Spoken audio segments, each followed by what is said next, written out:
자, 오늘은 이제 이 말씀 가지고요, 웨스트민스터 신앙고백서 14번째 시간, 제3장, 하나님의 영원한 작정, 함께 살펴보도록 하겠습니다. 자, 오늘 이제 하나님의 영원한 작정이 마지막 항입니다. 마지막 항인데요. 우리 8항 먼저 한번 함께 읽어볼게요. 8항. 자, 함께 읽겠습니다. 자, 시작. 이 고도로 신비한 예정의 교리는 특별히 신중하고 조심스럽게 다루어 하나님의 말씀에 계시된 그의 뜻에 유의하여 순종하는 사람들로 하여금 그들의 유효한 부름을 받은 것이 확실하기 때문에 그들의 영원한 선택을 확신하게 하여야 한다. 그리하면 이 교리는 하나님께 향한 찬송과 경애와 사모의 재료 또는 겸손과 근면과 풍성한 위안의 재료를 진실이 복음을 순종하는 모든 사람들에게 제공하여 줄 것이다. 예. 자, 하나님의 영원한 작정에 대해서 이제 마지막 8항을 함께 보는데요. 자, 이 8항에서 잠깐 살펴보면 사람들이 그렇게 많이 이야기해요. 내가 이 최초부터 예정한 그 택자들의 수에 포함되었는지 어떤지 제가 잘 모르겠습니다. 저는 구원받았는지 어떤지에 대한 확신이 없어요. 많은 사람들이 이런 염려로 고민을 합니다. 우리는 그래서 어쩔 때 우리가 신앙 상태가 막 되게 좋다 싶을 때는 하나님 앞에서 자기의 신분을 확신하고 막 있다가도 또 때로는 내가 좀 범죄한다거나 하나님으로부터 좀 멀어졌다거나 예배에 소홀한다거나 약간 내가 조금 자신이 없으면 나의 신분에 대해서 내가 정말 택함 받은 백성인가 아닌가 좀 의심이 되기도 하고 그렇습니다. 그래서 그런 확신의 정도가 자꾸 왔다 갔다 하는 경우가 많아요. 그러니까 특히 양심의 죄책감으로 어려움을 겪을 때는 특히 더 그럽니다. 근데 우리가 생각해야 될 게 있습니다. 이 예정의 교리라고 하는 것은요, 태초부터 아예 세상이 창조되기 전부터 하나님이 우리를 예정하셨다. 작정하신 그 작정하심 안에 들어있잖아요. 그러니까 하나님이 작정하신 것은 창조부터 구원과 모든 섭리가 하나님이 작정하신 것은 한 번도 변하지 않아요. 절대로 변하지 않습니다. 지금까지 하나님이 작정하셔서 중간에 변화된 게 있나요?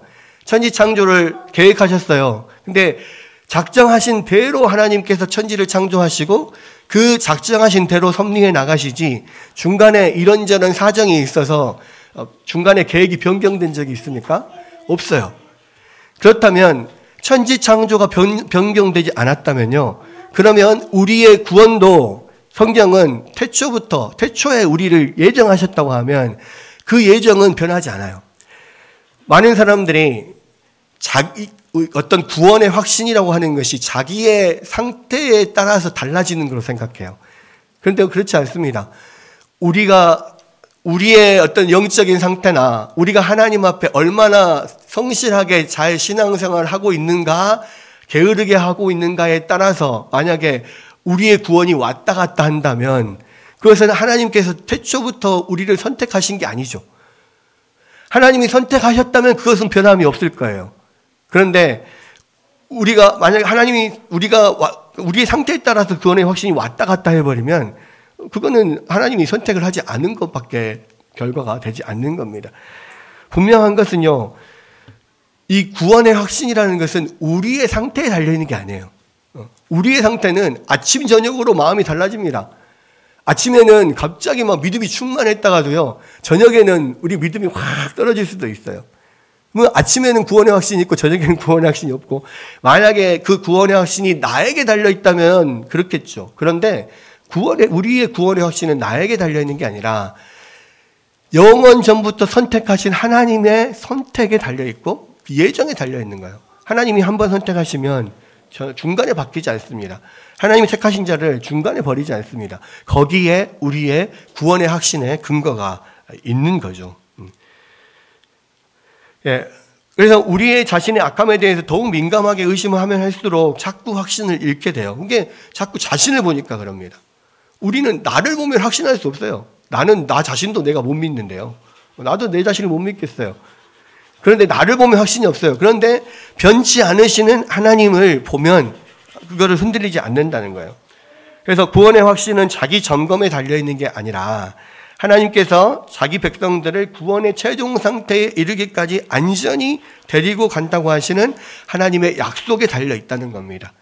그래서 우리는 이것을 성도의 견인 그렇게 이야기해요. 성도의 견인. 근데 성도의 견인이라고 할 때요, 우리가 주의해야 돼요. 뭘 주의해야 되냐면 이 약간 그 단어 자체가 조금 헷갈려요. 그러니까 무슨 이야기냐면 견인 그러면 마치 견인차처럼 하나님이 우리를 끌어당겨서 이 최종적인 구원으로 이끌어 가신다 이렇게만 생각을 한단 말이에요. 그런데 사실요, 물론 하나님이 그렇게 최종적인 구원의 상태 우리를 이끌어 가시는 면이 있습니다. 그런데 그것만 있는 건 아니에요. 왜냐하면 성도의 견인이 한자로 구들 견자, 그러니까 견인, 구들 견자에 참을 인이에요. 그래서 굳게 참아내는 겁니다. 그러니까 이 성도의 견인은 뭐냐면요, 하나님이 우리를 최종적인 구원의 상태로 하나님이 선택하신 백성들은 어떤 환경 가운데도 하나님이 끝까지 인도하신다라고 하는 일면이 있고요. 반대로 또 인간의 측면에서 그것을 어떻게 끌고 가냐면 우리가 그러한 시련과 환난과 어려움 속에서 죄에 넘어지는 가운데서도 끝까지 굳건하게 인내하고 계속해서 그것을 견뎌내 간다는 것을 함께 거기에 포함이 되어 있는 거예요. 그러니까 우리를 견뎌내게 함으로써 최종적인 상태로 이끌어가는 것이지, 우리는 가만히 있고 하나님께서 그냥 우리는 아무것도 안 해도 그냥 구원 열차에 태워가지고 그냥 마지막 최종 종착지까지 데리고 간다, 그런 개념이 아니라고요. 그러니까 그래서 이제 저는 나는 구원 열차 올라타고서 그 찬양이 신난 찬양이긴 하지만 한편으로는 약간 왜곡되어 있는 찬양이라고 생각해요. 왜? 구원 열차는 올라타면요, 거기 안에서 무슨 짓을 해도 목적지까지 갑니다. 거기 안에서 계란을 까먹든 기타를 치고 놀든 잠을 자든 뭘 하든 가만히 있으면 그냥 천국까지 인도해 준다 생각한단 말이에요. 그런데 실제로 하나님의 인도하심은 그렇지 않단 말이에요. 우리가 가만히 있어도 하나님이 그냥 데려다가 뚝 뛰어다가 천국으로 데려가는 게 아니라, 모든 그 하나님께서 정하신 구원의 길을 우리가 천국까지 나 있는 그 길을 뚜벅뚜벅 계속 견뎌내면서 걸어가야 되는 거예요. 그것을 완주하게 하나님께서 도우시는 거예요. 이게 뭐하고 같냐면요, 제가 하나님이 우리를 인도하시는 방법이 마치 완전 그냥 자연인인 우리를 하나님께서 이 10년 뒤에 올림픽 마라톤에서 우승을 하도록 하나님께서 우리를 부르셨다고 생각해 봐요. 그러면 지금은 저는 42.195km가 아니라 1km도 제대로 못 뛰어요. 족저 근만염이 있어가지고 뛰지를 못합니다. 그냥 걸어 다닌단 말이에요.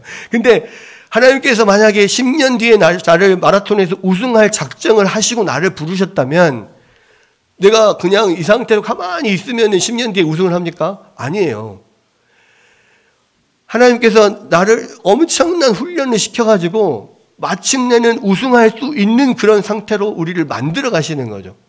그래서 그냥 자연인을 이봉주처럼, 황영조처럼 그렇게 계속해서 훈련을 시켜서요, 처음에는 5km를 뛸 수 있게 하고 10km를 뛸 수 있게 하고 40km 완주를 할 수 있게 계속 훈련시키고 만들어서 마지막에 결국은 우승까지 할 수 있을 정도로 분명히 하나님은 우리를 이끌어 가실 거란 말이에요.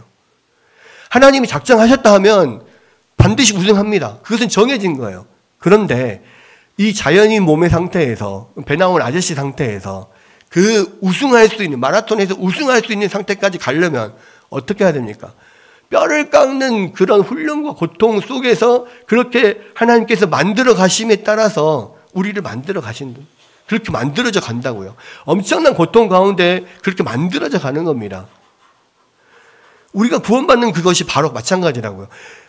여러분, 제가 이 배 나온 아저씨 몸매가 황영조나 이봉주 같은 그런 마라토너의 몸으로 변화되는 것이 쉽겠습니까? 아니면 죄 많은 인간 김혁이 예수님과 비슷하게 바뀌는 것이 쉽겠습니까? 오히려 이봉주나 황영조가 되는 게 더 쉽단 말이에요. 근데요, 우리가 구원받는다는 것은 뭐예요? 결국 마지막에 우리가 성화되고 변화되어가지고 예수님처럼 되는 거예요. 구원의 완성은 예수님처럼이에요. 그것을 우리는 영화라고 하잖아요. 그러면 그 구원의 완성까지 가는 동안에 그냥 나는 구원 열차 올라타고 계란 까먹고 노래하면서 있으면 그렇게 되냐고요. 안 돼요. 그렇게 하나님이 분명히 우리를 만들어 가시는데 그것은 우리 안에 있는 우리의 의지를 사용해서 우리가 인내하고 견뎌내고 훈련받고 그렇게 하나님의 말씀 붙잡고 예수님을 닮아가면서 죄와 싸우는 그 모든 노력을 통해서 결국은 예수님 닮은 그 영화의 자리까지 우리를 인도하신다는 겁니다. 그래서 이 견인이라고 하는 것이 분명히 하나님이 작정하셨으면 그렇게 돼요. 그거는 확실해요. 그것은 뭐 하나님 작정하신 것은 안 이루어지지 않아. 이루어져. 근데 그냥 가만히 있어서가 아니라 우리가 그 하나님의 뜻에 합당하게 계속해서 하나님의 말씀으로 훈련받아 나아갈 때만이 비로소 이것이 된다는 말이에요. 그래서 여러분 우리가 왜 구원의 확신이 없냐면요. 우리가 그 성화의 길을 지금 가고 있지 않기 때문에 구원의 확신이 없는 거예요. 내가 하나님의 그 작정하심대로 계속 이봉주나 황영주처럼 훈련받고 계속 20km, 20km, 30km 계속 뛰는 훈련들을 하고 있고 그런 훈련 가운데 있으면은 내가 그래도 저기까지 지금 가고 있구나를 확인하면서 지금은 내가 이 정도밖에 안 되지만 그래도 우리 하나님이 그걸 예정하셨으니까 우리 분명히 나는 거기까지 된다라는 확신을 가지고 뛰어갈 수 있어요. 그런데 하나님께서 그렇게 딱 정하셨는데요. 지금도 여전히 계란 까먹고 노래 부르고 배 두드리고 앉아있어. 그럼 구원의 확신이 없죠. 왜? 분명 하나님이 황영조, 이봉주처럼 만든다고 했는데 나는 지금 내 생탄이 이런데 어떻게 확신이 생기냐고요. 구원의 확신이 안 생기는 것은요. 내가 그 구원의 길을 가고 있지 않기 때문이에요. 그래서 분명한 것은 내가 그 구원의 길을 계속 지금 달려가고 있는 것이 계속 확인이 될 때만이 우리 안에 구원의 확신이 있을 수가 있는 거예요. 안 그러면은 아침에 다르고 저녁에 다르고 아침에는 확신했다가 저녁에는 확신 안 되고 이렇게 되는 겁니다. 어쨌든 우리가 확인할 방법은 그거밖에 없어요. 내가 지금 그 길을 가고 있느냐 그거밖에 없어요. 그러나 분명한 것은 뭐냐면 그래도 내가 나의 어떤 상태에 지금 현재 상태에 어떤 내 확신의 근거가 달려있는 게 아니에요. 우리 확신의 근거는 지금 나의 상태보다 하나님께서 정하셨다고 하는 그것 그리고 나를 충분히 유효적인 부르심으로 내가 복음을 듣고 회개하고 정말 하나님 앞에 나왔다면은 그러면 그 하나님의 약속은 분명하다. 이것은 확신을 갖게 되는 겁니다. 그래서 최종적인 구원의 상태에 대한 우리의 확신은 하나님의 약속에 달려 있다는 거예요. 그리고 그래서 예정의 교리가 구원의 확신에 예정의 교리보다 더 중요한 교리는 없다라고 하는 겁니다.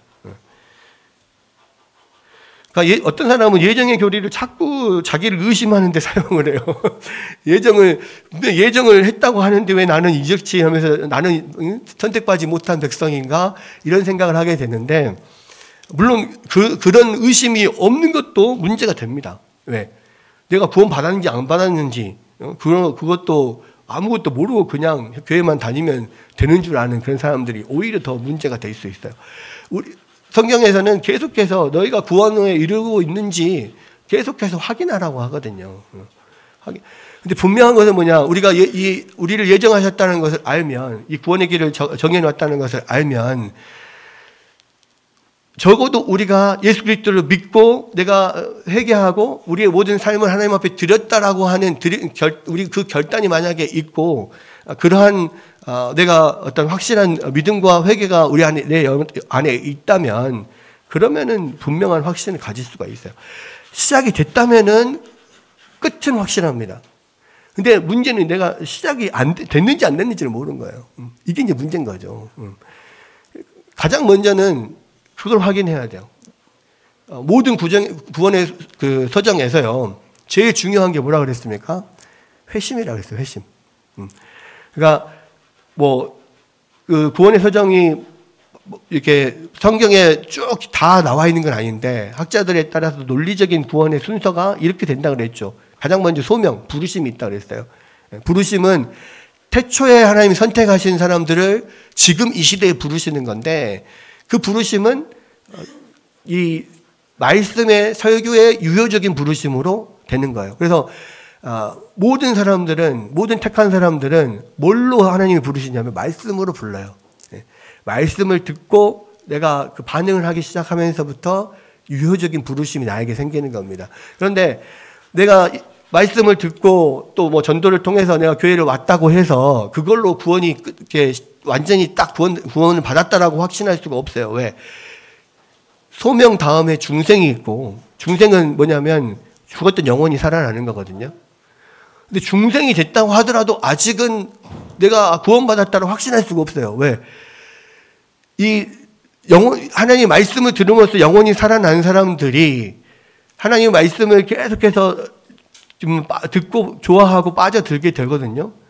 근데 그것을 통해서 결국은 하나님 말씀이 믿어져야 되고, 믿음을 가지는 사람들은 하나님 앞에 자신의 삶을 완전히 돌이키는 회개가 있어야 돼요.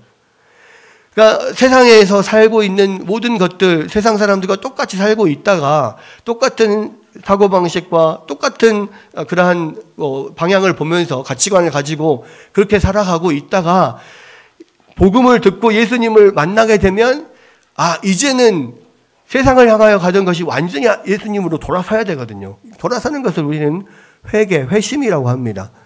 그래서 완전히 돌아섰다라고 하는 어떤 나의 삶에서의 확증이 있으면, 내가 지금까지 가던 그런 길을 돌아서 말씀을 듣고 내가 예수님을 믿고 이제 완전히 삶이 바뀌었다, 어떤 방향이 완전히 바뀌었다라는 증거가 있다면 그때부터는 여러분들이 구원의 확신을 해도 좋단 말이에요. 왜? 그것이 시작이에요. 그 전까지는요, 그 회심이 없기까지는요, 아직은 구원받지 못한 상태예요.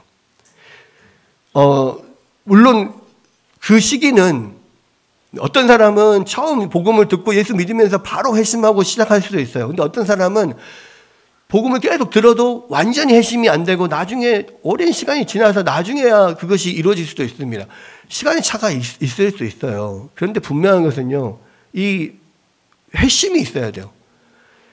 거기서부터 구원의 시작이고, 그렇게 회심한 사람은 그렇게 회심을 했기 때문에 하나님의 약속을 붙잡고 구원의 확신을 할 수가 있어요.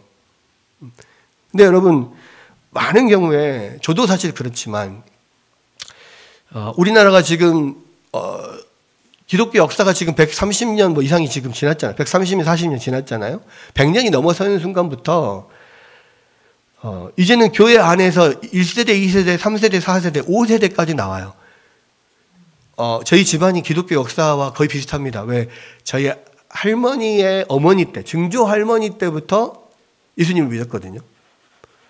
저희 할머니가 이제 작년에 99세에 돌아가셨는데, 그러니까 할머니 25년생이에요.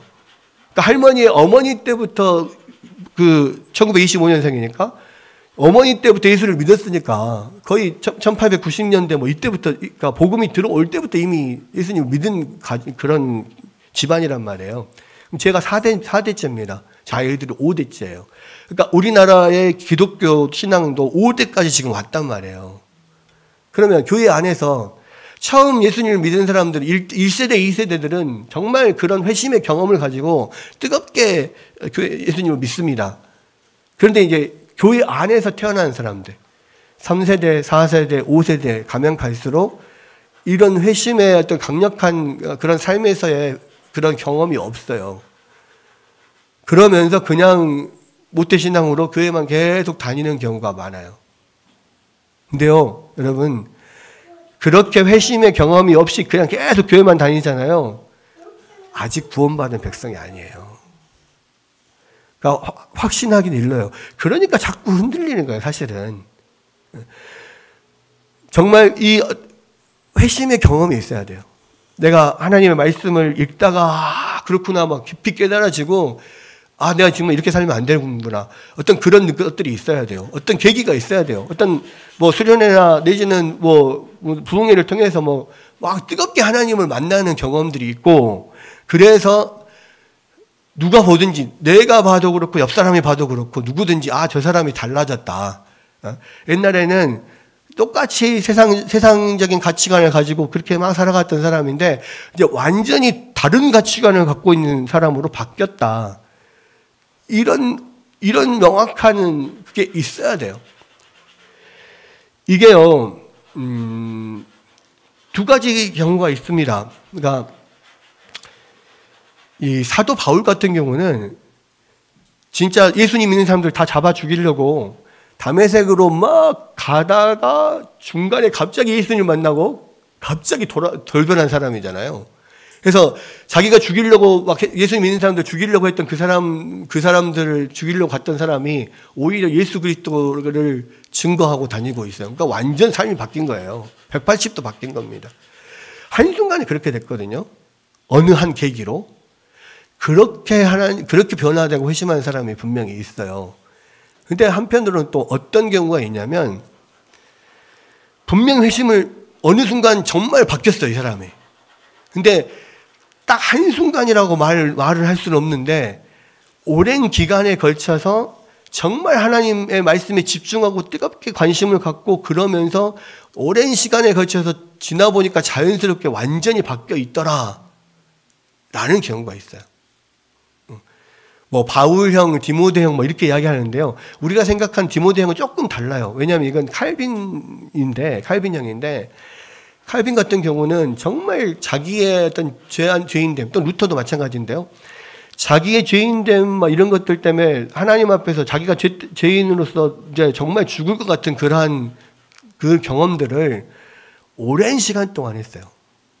그리고 마침내 내가 진짜 하나님 나를 용서하셨고 나의 모든 죄를 용서하셨고 내가 정말 다시 태어났구나라고 하는 것을 오랜 시간을 거쳐서 어느 순간에 그 마음이 들고 그 다음부터 변하지 않고 하나님의 길을 가는 사람. 칼빈이나 루터는 그렇게 했습니다. 그래서 이렇게 이야기를 해요. 구원파들은 당신이 구원받았습니까? 라고 했을 때 몇 날, 며칠, 몇 시에 구원받았습니까? 이렇게 이야기한다고. 근데 이렇게 말할 수 있는 사람들, 바울 같은 사람들 말할 수 있어요. 그런데 바울 같은 형이 아니고, 만약에 디모데 형이나 칼빈 형 같은 경우는 그렇게 말할 수는 없어요. 그런데 확실하게 말할 수 있는 것은 있어요. 어떻게 말하냐면, 내가 몇 년도에서 몇 년 사이, 그 사이 어간에 내가 그 어떤 깊은 어떤 씨름의 과정을 거쳐서 그 사이에 내가 변화가 된 것 같습니다. 요렇게는 말할 수 있단 말이에요. 2년, 3년 안에 내 인생을 돌이켜 봤을 때, 예를 들어서 1990년부터 91년 이 사이에, 여름에, 겨울에, 이때 내가 변화된 것 같습니다. 요렇게는 말할 수가 있다고요. 근데 많은 경우에 우리가 말할 수 없는 사람들은 오랫동안 교회를 다니다가 그냥 다니다 보니까 모태신앙하고 있다 보니까 믿어졌어. 이렇게 이야기를 한다고요. 그 정도 갖고는 회심했다라고 말하기 어려워요. 정확한 그 날이 있든지 어떠한 기간이 있든지, 근데 분명한 것은 그 삶에서 완전히 이 비포 애프터가 확실한 변화가 있었던 어떤 때, 그때가 있어야 돼요. 그때를 말할 수 없다면 아직은 여러분들이 회심한 게 아니에요. 그러니까 구원의 확신이 없는 거야. 제일 중요한 것은요, 그래서 이 회심하는 그 기간이, 그때가 내가 정확하게 알고 있어야 돼요. 분명하게. 그러면 물어보겠습니다. 그러면 목사님 어떻게 하면 회심할 수가 있습니까? 어떻게 하면 회심할 수가 있습니까? 오직 믿음은 어디에서 난다고요? 네, 믿음은 들음에서 나고 들음은 그리스도의 말씀으로 말미암는 거잖아요. 믿음이 생기고 회심하는 것은요, 말씀 외에는 없습니다. 말씀을 사모하고 열심히 말씀을 읽고 관심 갖고 배우고 그 말씀 속에서 아 그렇구나 깨달아가고 또 그 말씀 속에서 자기 죄가 보이고 이렇게 말씀에 깊이 빠져 들어갈 때 그때 믿음도 생기고 회심도 되는 거, 회개도 일어나는 거예요. 그러니까 중생이라고 하는 것은요, 사실은 물론 이게 이제 뭐 논리적인 순서이기 때문에 중생과 뭐 믿음과 회심이 한꺼번에 확 일어나는 경우도 많아요. 그렇긴 하지만 일반적으로 중생이라고 하는 지금 우리가 지금 사용하는 그 단어는 중생으로서 완전히 회심했다라고 보기가 어려워요. 중생은 그러니까 영적인 관심이 생기는 정도라고 생각하면 돼요. 중생하기 전에는요, 우리는 영적으로 다 죽어 있었어요. 그래서 영적인 관심이 전혀 없었어요. 근데 복음을 듣고 유효적인 부르심을 받은 사람은 영혼이 깨어나기 때문에 이제 복음적 관심이 생기는 거예요. 근데 그 상태에서 그냥 관심이 생겼다고 해서 끝나면 안 되고 정말 하나님의 말씀 앞에 내가 깊이 뭐 관심이 생기고 막 그 깊이 말씀에 빠져들고 그것을 깨달아가고 이런 과정들이 그 안에 있어야만 믿음과 회개에 이를 수가 있어요. 그러니까 중생에서 믿음과 회개 여기 사이에 이르기까지가 말씀의 역할이라고, 말씀의 역할. 그래서 우리가 교회 안에서 여러분들이 계속 예배를 드리는 이유는 뭐냐면 그냥 주일 지키고 그래서 예, 주일 성수하고 복 받으려고 이게 아니고요. 우리가 왜 계속 예배, 주일날 예배나 뭐 오전 예배, 오후 예배, 저녁 예배, 새벽 예배, 수요 예배 막 이렇게 예배에 자꾸 참석하냐면요. 참석하는 게 중요한 게 아니라 그 안에서 말씀을 계속 듣고 깨달으라고 하는 거예요. 그래야만 우리가 회심에 이를 수 있고 그래야만 우리가 계속해서 우리 구원의 길을 갈 수가 있기 때문에 그래요. 말씀이 우리에게 믿음과 회개만 주고 끝나느냐? 그것도 아니에요. 왜? 또 성화의 도구이기도 하거든요. 계속해서 그래서 우리는 계속 믿음과 회개를 통하여서 구원의 길로 들어서야 하기 때문에 말씀을 드려야 되고요. 또 그렇게 회심한 사람도 그 말씀을 갖고 계속 성장해야 되기 때문에 계속 말씀을 드려야 돼요. 왜냐하면 성화의 도구는 뭐냐면 칼빈이 두 가지를 이야기했어요. 성화의 도구는 두 가지다. 하나는 말씀이고 하나는 시련이다. 그러니까 모든 성도가 말씀을 계속해서 공부하고 그것들을 통해서 계속 깨달음을 갖고 그 세상에서 부딪히는 여러 가지 시련을 통해서 그 말씀대로 살려고 노력하면서 그렇게 살아갈 때에 우리가 점점 성화되어 가고 점점 예수님을 닮아가는 거예요. 그래서 이 성화의 조건 중에 반드시 말씀이 들어가기 때문에 회심 전에도 말씀이 필요하고 회심 후에도 말씀이 필요한 거예요. 그런데 한 가지 주의할 것은 뭐냐면 칼빈은 말씀과 동일하게 시련도 중요하다고 그랬어요. 그러니까 말씀과 시련 두 가지 중에 한 가지만 없어도 성도는 성화되지 않는다 그래요. 그러니까 성화가 되려면 여러분 우리는 맨날 마음속으로 그렇게 막 기도합니다. 예수님 닮은 사람이 되게 해주세요. 그런데 예수님 닮은 사람이 되게 해주시되 평탄한 길 주옵소서 이렇게 이야기한다고요. 근데 평탄한 길을 가서는 예수님 닮은 사람이 될 수가 없어요. 왜?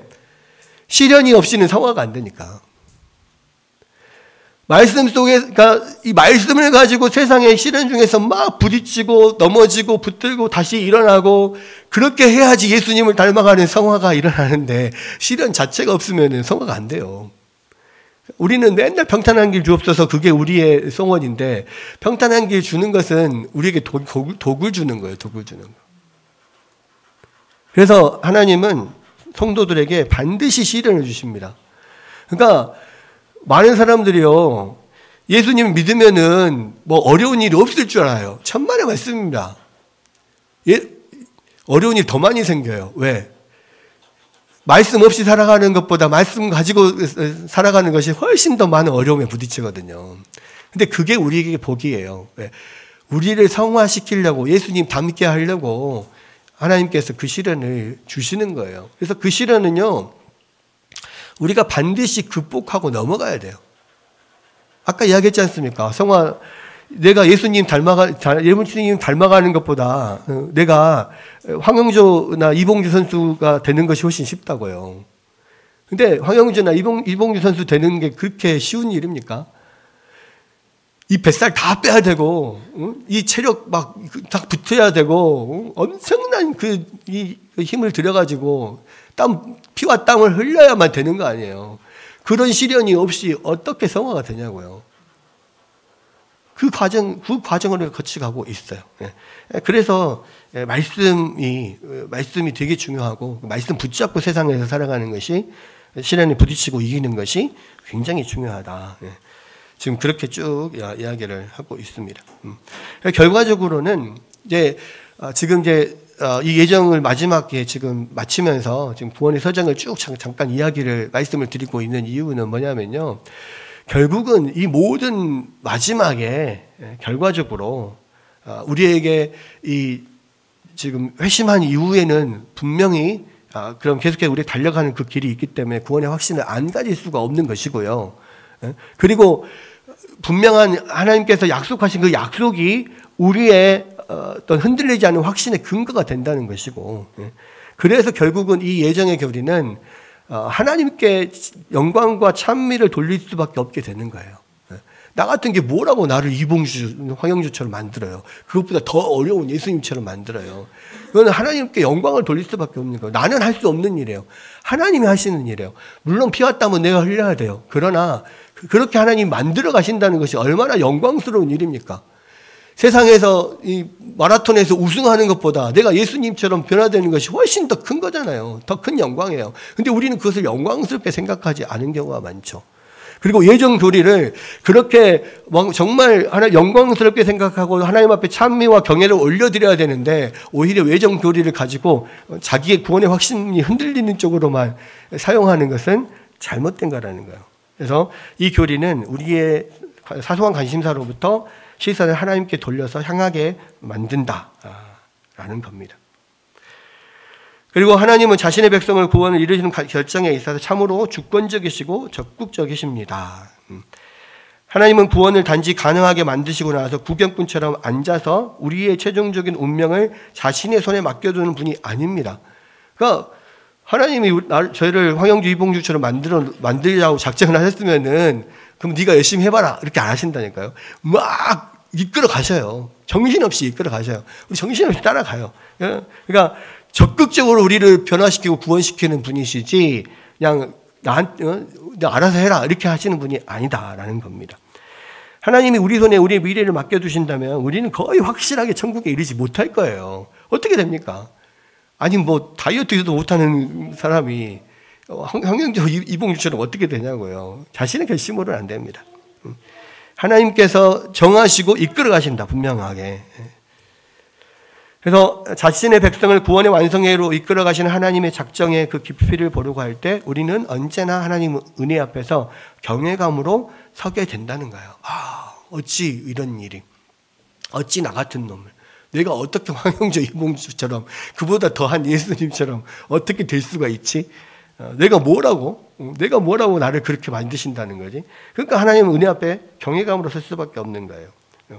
하나님의 백성들은 자신들의 구원에 대해 확신하고 그 사랑하시는 자 앞에서 자기들이 용납된 것을 기뻐할지라도 하나님 위엄 앞에 두렵고 떨리는 경외함을 가져야만 한다. 이게 많은 경우에요.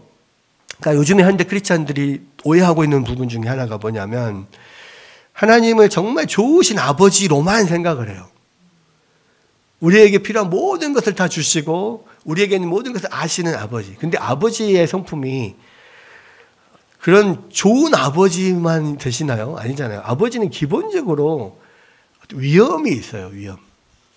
아무리 아버지가 정말 친구같이 좋은 분이어도 지켜야 할 선이 있습니다. 그 아버지에 대한 어떤 경외감은 기본적으로 우리 가운데 갖고 있단 말이에요. 어느 정도는. 요즘에는 너무 선을 넘어가는 애들이 많아가지고. 근데 그거는 아버지로서의 분명한 어떤 선이 있어야 돼요. 경외감이 분명히 있어야 돼요. 근데 하나님 아버지는 육신의 아버지보다 훨씬 더 위엄이 있으신 분이잖아요. 그 본질 자체가 우리가 죄를 가지고 죄 있는 인간으로서는 도저히 그 앞에 설 수 없는 사람들, 그런 존재잖아요. 그러니까 하나님은 아무리 좋으신 아버지여도 우리가 그 앞에 늘 두렵고 떨리는 경외감으로 주님 앞에 나아가서 우리의 사랑을 고백하고 우리의 감사를 드리되 그 경외감을 우리가 늘 가져야 됩니다. 근데 그 경외감이 없는 경우가 너무 많아요. 그냥 예수는 나의 좋은 친구, 하나님은 나의 친구, 막 주는 나의 친구 하면서 막 하는데 진짜 친구인지 알아? 아니요. 친구 같은 친밀함이 있지만요, 그 하나님 앞에 범접할 수 없는 그 위험이 있어요. 그래서 시편 2편에 보면은요, 우리가 하나님 앞에 떨며 즐거워하라 나와 있습니다. 떨며 즐거워하라. 뭡니까? 우리가 하나님 앞에 취하는 것은 뭐냐? 하나님 앞에 나아가는 것은요, 두렵고 떨리면서도 즐거운 일이에요. 그런 경외감과 어떤 감사함과 즐거움으로 하나님 앞에 나아가야 하는 거예요. 우리를 구원해 주시고 우리를 예수님 닮은 존재로 만들어 주신 것에 대한 늘 기쁨과 즐거움과 함께 두렵고 떨림, 경외감이 있어야 돼요. 현대인은 이런 경외감을 많이 잃어버리고 함께 모여서 예배하는 것이 단지 성경 한 편 듣고 음악을 즐기기 위해서가 아니라 경외하는 마음으로 하나님을 예배하기 위해서 사는 겁니다. 그래서 경외가 없는 곳에는 예배가 존재하지 않아요. 예배 안에는 그래서 기쁨과 즐거움도 있어야 되고요. 반드시 경외함이 있어야 돼요. 하나님 앞에서의 정말 내가 경외함. 하나님은 사람들이 영과 진리로 예배하기를 원하며 합당한 마음은 정말 경외하는 마음이에요. 그래서 우리의 예정에 높고 신비하고 거룩한 것을 묵상할 때 그것으로 말미암아서 우리가 경외하는 마음을 가져야 합니다. 그러니까 우리가 바울 서신 같은 걸 볼 때 막 어려운 교리들을 설명하다가 갑자기 막 할렐루야 찬송하리로다 하면서 막 그렇게 하는 것이 바로 그런 거예요. 오늘 읽은 말씀이 로마서 11장 33절 말씀인데, 깊도다 하나님의 지혜와 지식의 풍성하며 이러면서 그의 판단은 헤아리지 못할 것이며 그의 길은 찾지 못할 것이로다. 누가 주의 마음을 알았느냐? 누가 그의 모사가 되었느냐? 누가 먼저 주께 드려서 갚으심을 받겠느냐? 이는 만물이 주에게서 나오고 주로 말미암고 주에게로 돌아감이라. 그에게 영광이 세세에 있을지로다. 아멘. 이렇게 하는 이유가 결국은 하나님 앞에 그런 구원의 기쁨과 함께 그 경외감이 계속해서 나오기 때문에 그렇습니다. 그래서 이 구원에 관련돼서, 예정에 관련돼서 우리가 취해야 될 자세는 뭐냐? 기쁨과 감사함과 함께 경외함으로, 하나님을 경배하는 마음으로, 찬양하는 마음으로 이 구원의 교리를 늘 받아들여야 된다라는 것입니다. 예. 그 복음은 신실하게 순종하는 모든 자들에게 그래서 겸손과 부지런함과 풍성한 위로를 주시는 거예요. 하나님은 사람들을 그리스도에게 오라고 초청하지 않고 명령하십니다. 그리스도에게 오라는 명령을 얼마나 많은 사람들이 어디서 받는가. 모든 사람들이, 모든 곳에 있는 사람들이 그리스도에게 와서 경배하도록 명령을 받았어요. 그래서 만약에 그 명령을 받고 나오면 우리가 옳은 일을 하는 겁니다. 그러나 우리가 옳은 일을 행하는 것은 전능하신 하나님이 자신의 은혜로 우리의 마음과 의향을 바꾸셨고 유효적인 은혜로 하나님의 우리를 이끌으셨기 때문에 결국 우리가 자랑할 것이 아무도 없다는 거예요. 그리고 이렇게 자비로우신 하나님을 우리는 찬양하고 경배하고 사랑할 뿐이다. 그렇게밖에 할 수 없을 뿐이다라는 겁니다. 그래서 이 모든 자랑을 제거하고 진정한 겸손한 마음을 가지게 합니다. 우리가 구원받을 수 있는 유일한 길은 은혜로 말미암다는 것이 얼마나 우리를 겸비케 하는가. 결국 그래서 이 하나님의 작정과 우리 구원에 대한 예정에 대해서 우리가 취할 수 있는 오직 유일한 것은 하나님 앞에 겸손함으로 또 은혜에 감사함으로 그렇게 주님 앞에 나오는 것이다라는 겁니다. 예, 이렇게 해가지고요, 오늘 하나님의 영원한 작정 3장에 대해서 다 마쳤습니다. 결국은, 하나님의 작정을 우리가 좀, 정해본다면 뭐냐면, 하나님의 작정이라는 것은 뭐냐면요, 하나님이 천지를 창조하시기 전에, 모든 일을 행하시기 전에 먼저 하나님의 계획 속으로 다 그것을 다 이미 계획하고 정하셨다는 거예요. 이 세상을 창조하는 것도 또 모든 섭리도 모든 우리의 구원도 하나님이 미리 다 작정하셨고, 일이 이루기 전에 이미 작정하셨고, 그리고 그 작정하신 대로 창조도 이루어지고 타락과 섭리도 이루어지고 구원도 이루어진다는 겁니다. 그래서 특별히 구원에 관해서 하나님이 우리를 작정하셨다고 하는 것은 그것을 우리가 따로 예정이라고 이야기를 하는데, 그런 예정의 교리는 결과적으로 하나님께서 작정하신 것은 결코 이건 변경되지 않는다는 그런 하나님의 특성상 우리에게 구원의 확신을 주시는 것이고, 또 우리가 어느 지점에 있는가를 돌아보고 다시 한번 그 하나님의 예정하심에 우리가 유효적인 부르심을 받았으면 끝까지 그 길을 갈 수 있도록 그 예정의 교리가 우리를 계속해서 격려하고 이끌어 간다라고 하는 거죠. 그래서 그 앞에서 우리가 할 수 있는 것은, 우리를 택하셨다면 분명히 부르셔서 이 구원의 길을 마지막 최종적인 길까지 우리를 인도하실 텐데, 그러한 일에 우리가 할 수 있는 것은 아무것도 없고, 우리가 열심히 또 그 하나님의 이끄심에 따라서 훈련받고 나아가면 우리가 반드시 이르기 때문에, 그런 부분에 있어서 우리가 하나님 앞에 감사하고 겸손하고 또 그러한 주님의 놀라우신 은혜를 찬양하고 그렇게 나아가야 한다라고 하는 것이 이제 작정의 3장에 대한 전체적인 내용입니다. 그래서 이제 다음 주부터는 이제 4장으로 이렇게 넘어가도록 하겠습니다.